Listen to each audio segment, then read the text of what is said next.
करे नामदेव, कोणच्या गावचं आहे तू? बीड जिल्ह्यातलं पाटोदा गावचं आहे आम्ही.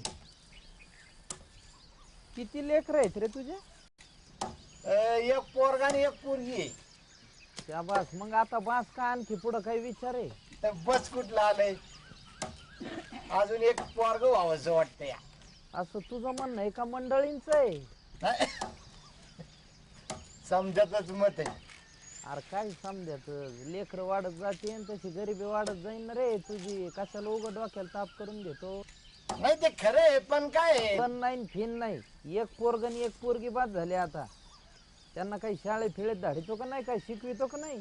अहो कसली आली या शाळा. हा आता वर्षाला दिवाळी आली की आम्ही ऊस तोडा निघून जाणार. आम्ही निघालो की आमच्या बरोबर आमची लेकरं बी येणार. हा मग कसली काय, त्यांना काय घरी एकट्याला ठेवायचं का काय? खरं आहे म्हणा तुझं, पण मग अशी किती पोरं असतील तुझ्या हे आता सध्या राहतो त्या वस्तीवर रे? आमच्या फडाव ना एक 15 लेकर असतील बघा. मग त्यांच्यासाठी एखादी शाळा काढली तर? कुठं इथं? अहो आम्ही या फडाव किती दिवस राहणार आहे तेव्हा? ते आहे मग कारखान्याच्या शाळेत त्यांना धाडलं तर? कारखाने आणि पोरं कुठं राहणार? अरे तुमचं काम चालू राहील, हा. पण कारखान्यावर सरकारने सोय केलेली आहे. तुमचं काम चालू असताना तुमच्या लेकरांना तिथं शिक्षण, जेवण, खाणं सगळ्याची सोय केलेली आहे. म्हणजे महात्मा फुले हमी शिक्षण योजनेअंतर्गत ह्या हंगामी शाळा चालू असतात. जी तुमच्या लेकरांना तिथं खाता प्याता येतं आणि शिकता येतं. मग त्यांना तिथं धाडून द्यायचं, तुमचं तुम्ही काम चालून द्यायचं. कसं आहे, तुम्ही ऊस तोडणी कामगार असा नाही तर इटभट्टीवरचे मजूर असा, हा पण तुमच्या लेकराबारांची आंबाळ होऊ नये त्याच्यासाठी सरकारनं हंगामी शाळेचं दार खुलं ठेवलेलं आहे. 4-6 महिन्यांसाठी या हंगामी शाळा असतात. अरे असं काय सांगता राव आम्हाला. आता आमची काय काळजीच राहिली नाही बघा. आता आमच्या पोरांची आम्हाला काय काळजी नाही बघा. पण का आमच्या पोरांचं झालं, पण आमच्या वस्तीच्या पोरांचं काय हो? अहो तिथं शाळा नाही. हा त्यांनी कसं काय शिक्षण घ्यायचं? त्यांनी शिकावं का नाही? बरं झालं तू हा विषय काढला. त्याच्या आधी मी तुझा मुद्दा समजतो. आता ह्या पुढे ध्यानात ठेवा बरं का वहिनी. काय करा, तुम्ही जेव्हा असं ऊस तोडणीसाठी फडावर बाहेर जाता की नाही, तेव्हा तुमचे लेकरं आता पुढच्या बारेला तुम्ही आणू नका तुमच्या बरोबर. तिथं गावातल्याच शाळेत ठेवायचं त्यांना. तिथंच त्यांच्या शिक्षणाची, राहण्याची, खाण्यापिण्याची सोय होती. अशी या हंगामी शिक्षण योजनेत सवलत आहे. आलं ध्यानात? आणि नामदेव, तू आता मला तुझ्या वस्तीवरच म्हणला, मला पण त्या वस्तीला जरा भेट द्यायचीच आहे. चल बरं माझ्या संग, बघू काय समस्या. कापड सोडून येतो थांबा.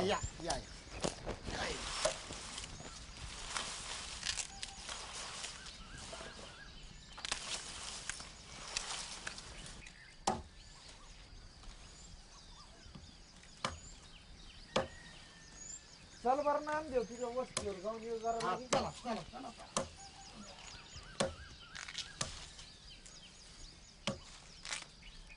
ऊस तोडणी कामगारानो, वीट भट्टी मजुरानो.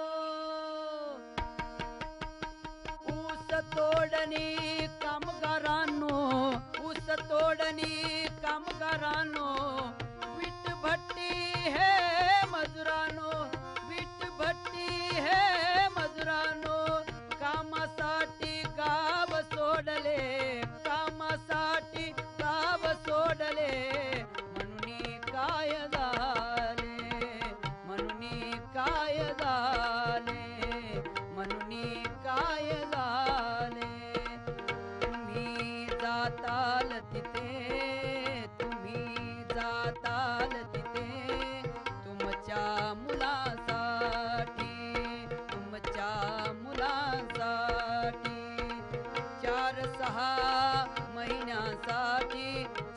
6 महिन्यांसाठी हंगामी शाळेचे दार खुले, हंगामी शाळेचे दार खुले. नामदेवराव हा. आली का तुमची वाडी? आली ना.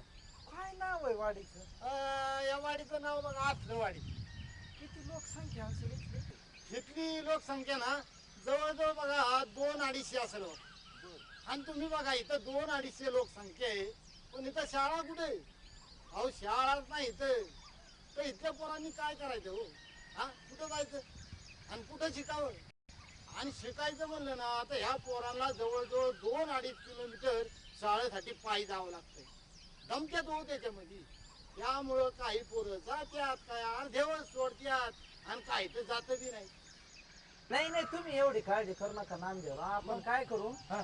सगळे मिळून ग्राम शिक्षण समितीचा प्रस्ताव जिल्हा परिषदेकडे मांडू. बर.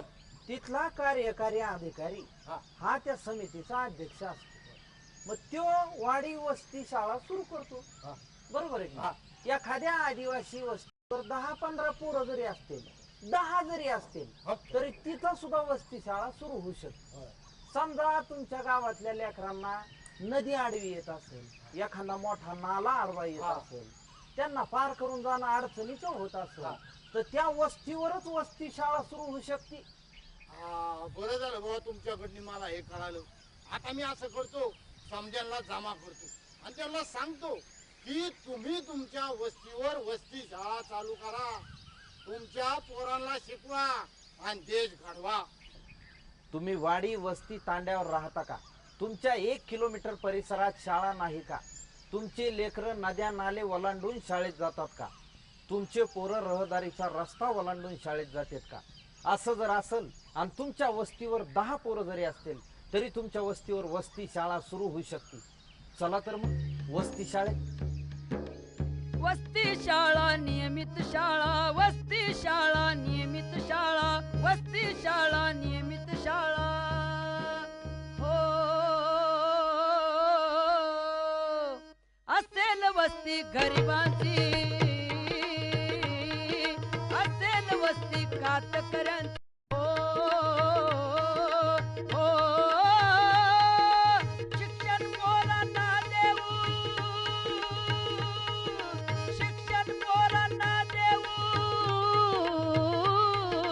शान वाढवू देशाची, शान वाढवू देशाची, शान वाढवू देशाची. अहो शान वाढवू देशाची, शान वाढवू देशाची, शान वाढवू देशाची. मी आता तुला एवढं बैजवार सगळं समजून सांगितलंय, हा. तुझ्या ध्यानात आलं का नाही?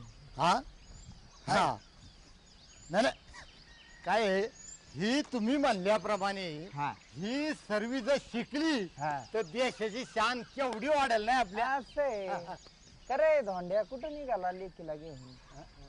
राम राम पाटील. हा काय नाही, पुरीला घेऊन जरा नवीन कपडे आणावं म्हणतोय. हा साळाची कापड का? शाळा? अहो कसली शाळा? दुसरी पातूरच शिकली.